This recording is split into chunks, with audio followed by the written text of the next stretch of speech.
самый страшный вред для почек — это алкоголь. Ужасно.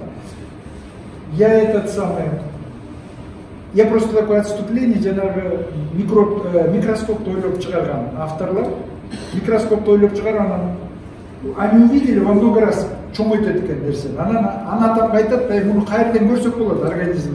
Қан тамырына қандай жылап десе, посмотрите, глазное дно деп тұр. А глазное дно, вы знаете, там видны сосуды через если это. И глазное дно бүйінде көреді, бір кішін шақырады, 10, 100, қанша кішінде, им же надо ученый.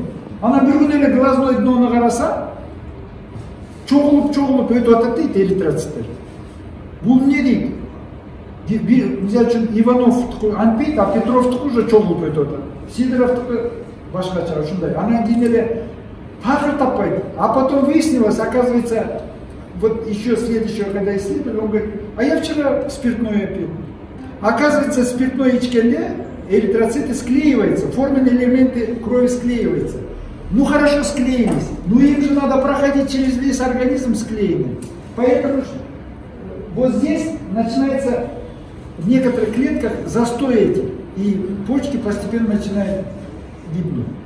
Но самое главное, гибнет головной мозг. Я не видел алкоголика с таким настоящим сознанием. Они постепенно деградируют. Почему? Потому что единственные сосуды, которые пропускают эритроциты и все форменные элементы только по одному, это нейроны. Вот вчера я говорил нейроны, это вот нервные окончания, которые в головном мозге. Они нет, и вот там они не проходят. И их тысячами гибнет в головном мозге.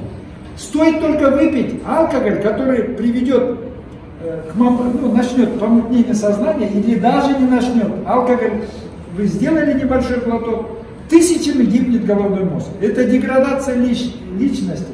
Это ужас. Я не знаю, употребление алкоголя, это вот недаром Куранда да жазылып турат, что это самый тяжкий, страшный грех. Поэтому и для почки это также является таким же.